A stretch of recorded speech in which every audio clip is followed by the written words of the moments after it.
Thank you. Wow. Hey everybody, I'm Tom. And last month was the first time that I had the opportunity to go back to the States and visit where I'm from in 2 years. And during that time, my aunt bought a lake house. And she invited me to her lake house, and it was amazing. It was 2.5, 3 days there. And she has this house on top of a hill, surrounded by trees. You can look down over the back porch, and you see the lake right there. In the morning, there are hummingbirds. At night, there are little bats that fly around. All around, there are these tree-covered hills, and that's all you see. And just being there reminded me of how far I was from everything, and especially everything over here. Now, where I grew up was pretty isolated from other cultures in general, and particularly Russian culture. I mean, that is the one place in Nashville, in my city, where you can get Russian anything. And I didn't know about it until a few years ago. Decades I lived there. I drove by this place hundreds of times. I had no idea it was there. And that isolation wasn't just living there. It was also in my education and how I learned languages. So this is where I started learning Russian.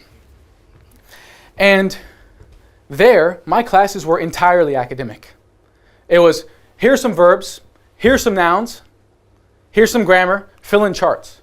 All day long, I just filled in charts. I had the nouns, I had to put them in different cases. I had dative case, nominative case, accusative case. And the verbs, I had to decline the verbs. And guess what? We almost never combined them. It was just charts. My second year of Russian, I had a 14-page exam of only charts. And then I came to Russia.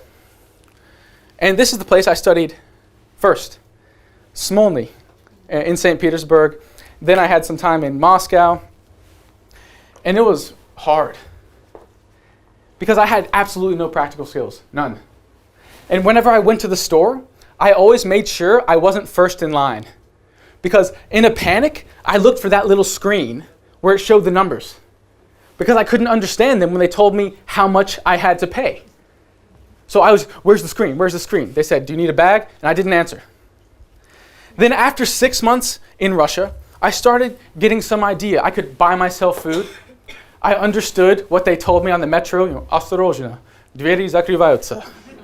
I couldn't do that at first. And then I went back to the States, to that same university to learn Russian, and here's what I learned. Poetry. And not even like Pushkin, it was Silver Age poetry. This is Gippius. We read her poem, Pauka.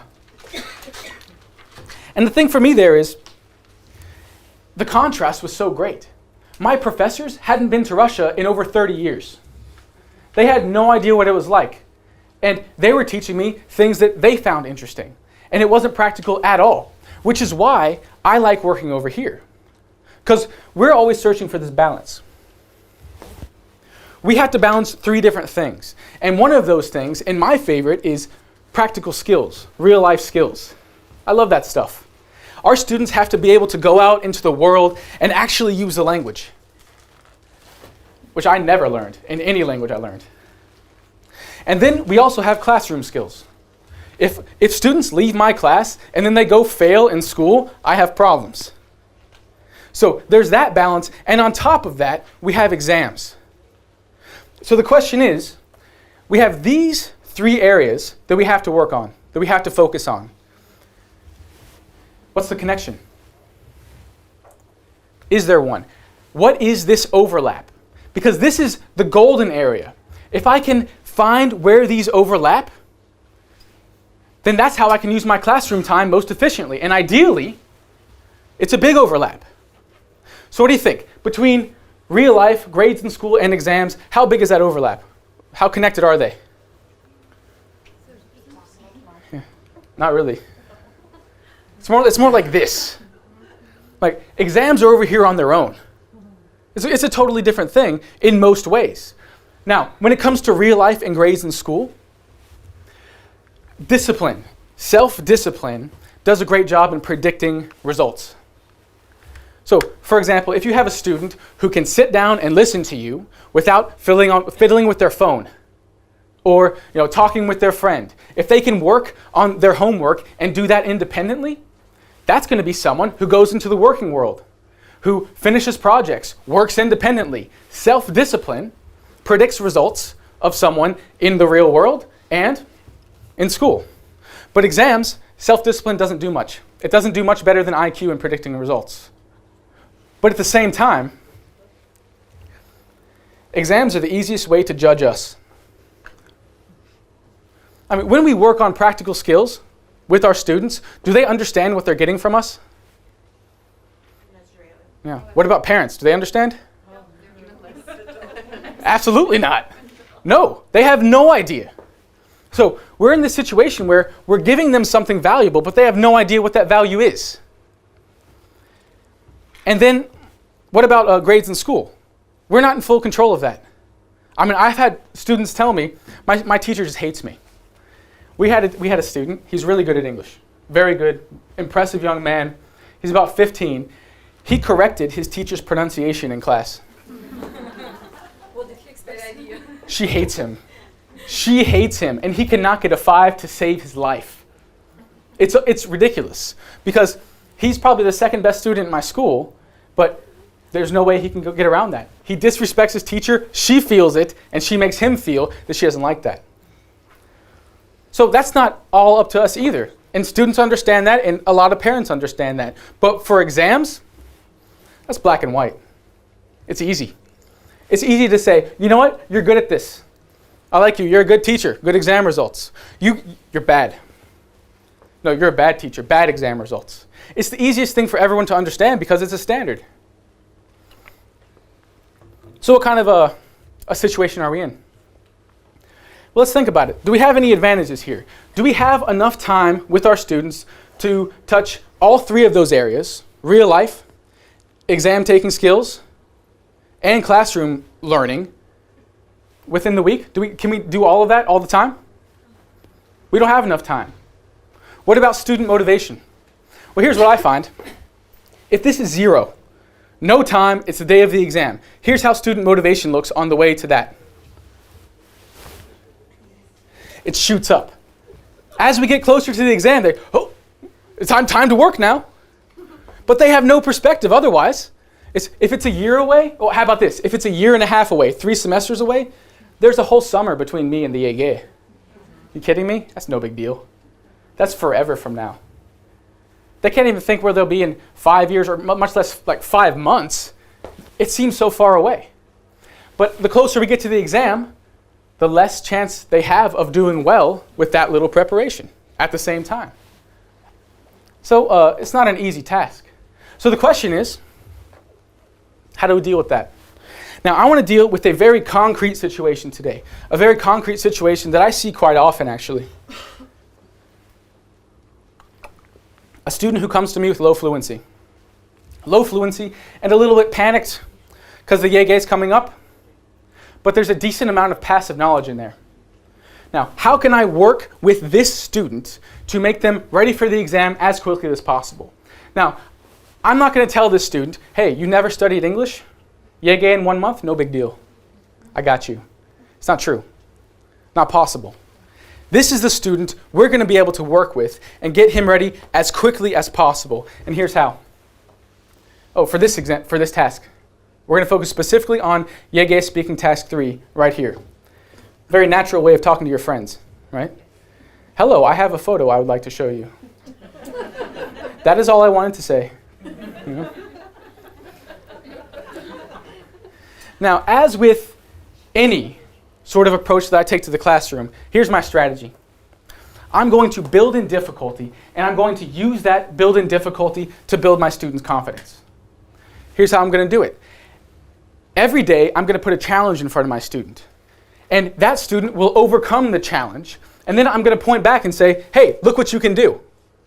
And I'm going to show the student growth in the short term and the midterm in order to motivate that student to work towards the long term. Now, in this case, we don't have much long term. We have a limited amount of time. But I'm still going to increase my students' confidence by showing growth in their ability to speak. And then, We're going to practice this EGE, speaking task 3, until they close their eyes and they dream it every time they blink. This should not be something new on the exam. They have to feel the task. They have to know the exact order of how to answer these questions, and it shouldn't even be a question. I don't care how stressed they are, they will not forget this. Just like they don't forget how to walk when they're stressed. The same sort of thing, but for the EGE. And I'm going to do this as quickly as possible using one set of cards. Only one set of cards. How many words do I have here? Just 12. 12 words, each on a separate card, and I'm going to use these cards to build my student up quickly in fluency to be ready for the exam task. Here's level 1. 3 associations. I need 3 associations for every card. So let's see here. Pet, cat, dog, fish. School, math, science, physics. Drink, water, Coke, Pepsi. Watch, TV. News for sure. Time. Park, dogs. TV. Not TV, I guess, but what else? Families, trees, yes. Hobbies, music, reading, sports. All right, so what am I doing right there? First of all, we're doing the same thing we talked about before, going beyond just the word and expanding, getting a little more imaginative. And this is no new vocabulary. I want this student to start accessing what they already know, and then I put a challenge in front of them because they have to be able to do that under pressure. So number 1, I'm putting them under pressure and working on accessing that knowledge. And number 2, I'm creating a moment for a feeling of victory, of triumph. If I have a weak student right here, how many will they get the first time? 3, 2. Yeah, 2 or 3, really. And then I'll set a goal. My goal, say, I want you to get 6. We do it twice. They get 3 and a little bit. We do it the 3rd time. They get 4. The 4th time, they get 5 or 5 and 2/3. And I show them, I say, you got 5 this time. The first time, you got 2. Nice job. You're getting better. And they feel that growth.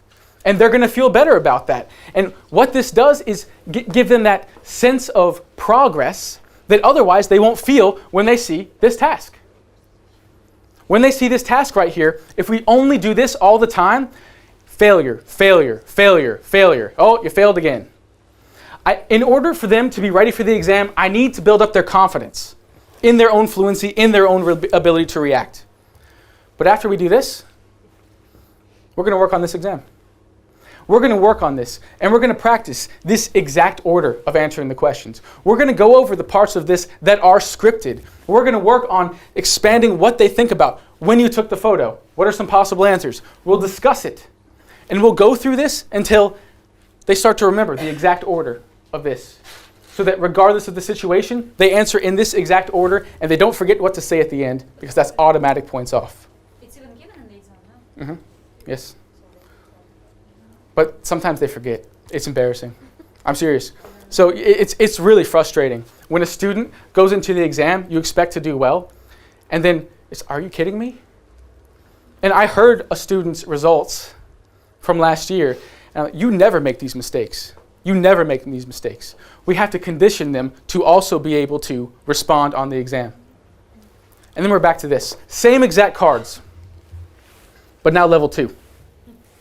Now level 2. I have 3 words randomly chosen from what we were just looking at, and I have to make a story here.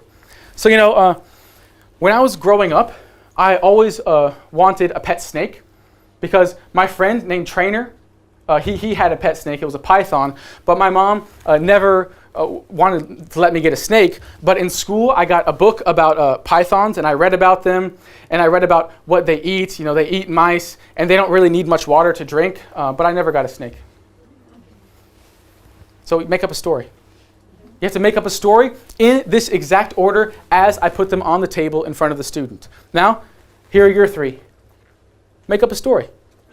I'm going to do this activity again and again and again, and it's absolutely a level up from just associations.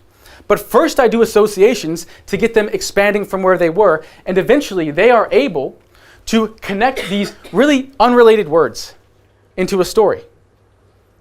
Now, the next step, here's how I do this. At first, I'll give them some time to prepare, and I won't tell them how long. Then I'll say, you have 90 seconds to prepare.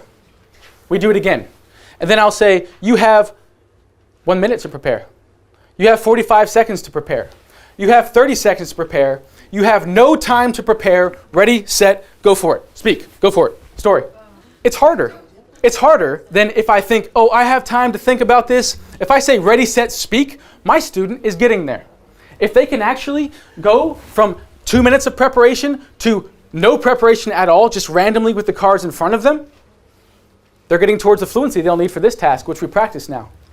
We bounce back and forth between these fluency activities and this speaking task, and we go over the same sort of format. And what you'll find is, at this point, your student starts to open up more. They feel more comfortable answering these basic questions that by now they've seen dozens of times. And then, we're ready for level 3. I need some help with level 3 here. So this is building dexterity monologue.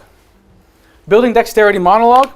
So whatever word comes up, I have to include it in my story. And I have done this before, but I make a different story every time because otherwise it's boring for me. So we'll see how I do. So every time I say the word that is on the screen, click and put up the next word. Okay, go for it. You know, I really love breakfast. It's probably my favorite meal of the day. But when I went to school, I didn't have time to cook breakfast because I just had to go to school, so I ate cereal all the time. Rain, sunshine, snow, it didn't matter. I always had cereal for breakfast. And I didn't watch TV or anything, but I always read the back of the cereal box every single morning. I should have read a book or something like that, but I just, in the mornings, I didn't have the energy, so I read the back of the cereal box, and you could even call it a hobby, I guess, because every single morning I would memorize the backs of these cereal boxes. And when I was a kid, sometimes they came with free stuff inside the cereal boxes, like sunglasses. And it was really great to have that sort of thing, but it didn't really encourage me to go outside into the park. I like to just stay inside and eat my cereal. And I didn't really have many opportunities to go around when I was a kid anyways, because you had to drive everywhere. There weren't any buses where I lived. So when I could go outside and walk my pets, I had some dogs that I could walk, but otherwise I kind of stayed inside because it was really hot. So I'd always have to have a lot of water to drink. I didn't want to go too far. And either way, I wanted to hide sometimes because my mom wanted me to practice piano, but I was like, I don't want to play piano. Thank you. That's not easy. It's not easy. But you'll find your student actually able to do this if you build them up. So, first step, 3 associations. Second step, 3 associations quickly. Third step, just 3 cards. In order, include them in a story. Then, no preparation. We move towards no preparation. And then, for building dexterity monologue, what I like to do is increase the requirement. First time, 45 seconds. Then, next time, 1 minute. 1 minute 15. 1 minute 30. Then, when we get up to 2 minutes, this looks easy. And I say, hey, you can do that activity we just did. How hard is this? Not hard. Remember the structure. Do not forget what to say and when to say it, but you've got this. If you can do this activity right here, you can do this no problem. Because that's the whole idea. I have 2 different areas to work on. One is just general fluency, and I have to get it in their head. Hey, you can actually do this. You can do this. Because if they don't feel confident before the exam, on the exam, it's just going to be worse. They're going to clam up. And if we talk about memorizing entire scripts for the activity, they're going to forget something, most likely. And when you're under pressure, you only perform when the activity is not new to you. So, for example, I get nervous when I speak Russian in front of parents at the school. I get nervous. But if it's about, because it's Russian, it's hard. It's harder than English, But if it's about teaching, that's much easier for me, because I talk about teaching all day long. But if you ask me to get in front of you right now and talk about, like the other day, I was getting a haircut, like a month ago, and the guy asked me about the history of colonialism in America. I was terrible. Everything fell apart. You do well under pressure only if the task is not new to you. So here's what we got. Our student, who is low fluency but has decent passive knowledge and preparing for the EGE, we build up this student. this student overcomes challenge after challenge. And I keep pointing back and I say, remember where you were when we first started? Look where we are now. This is what you can actually do this. And all the while, I practice that EGE task until they hate me a little bit. Because they need it. They need it. It's a separate sort of skill, and they need that skill specifically to do well on this exam, which is important for their future. Thank you very much. I can take questions. Awesome. Oh, yes? One question. What if there is no this implicit knowledge? Yeah, there needs to be some sort of knowledge. Now, this process actually does not take as long as you might think. It really is, if it is a confidence issue with the student really having to just bring out what they know, that's one thing. If there's no knowledge there, you have to start from zero. Now, I have ideas about the most efficient ways to do that in terms of what to work on first and second and third. And I would definitely structure that based on what they will need for the exam if you have very limited time. But the most, some of the best advice that I have heard on that front is you can just say no sometimes. Like, that's not possible. That's not possible. I'm not going to take responsibility for your bad results. Yeah, I thought it was really great advice. Yes? How do you actually build a foundation for that fluency? Let's say, as far as I see, everything is based on the associations and stuff. All of the students knows a bunch of words, and he can make associations, or she can make associations without any grammar foundation, without any phrasal verbs. When the exam comes, he'll be saying, okay, I see cat, then she park, and we go to, you know. Zero for accuracy. You're right. What's your foundation for the whole thing? Oh, I script the whole thing from the No. I absolutely work on grammar, and here's how I like to look at it. I'm always just looking for efficiency here. I'm always looking for efficiency. Now, when it comes to the exam itself, if I have very, very limited time and it's not possible, again, I might just say no. But the foundation is absolutely not just words. If I have a student who I've only taught words, I've just wasted all of their time. And lessons for me actually are incredibly boring. It's incredibly boring. I like a strong foundation that allows them to improvise. They have to be able to improvise using what they know. Whatever grammar they know, I want them to be able to use it in every variation possible. So I use a specific buildup of fluency for that. So when they come to you again and they use whatever grammar they know, what happens? What do you mean? Oh, if they know no grammar, I have to teach them that. Yeah, I mean, I have a full build for, so we have activities where you start with the basic knowledge itself. And then you ensure their confidence, that they are confident that they know it, and then they need to automate it. So we push them to make that a reflexive response. Just like in Russian, you don't think, okay, that's не падеж, мужского рода. Yeah? I want to push them beyond that so that they start to react correctly. But that's a different topic. So I'm talking specifically about exam preparation, but I love that topic. It's a great one. Yeah. Thank you. Yeah.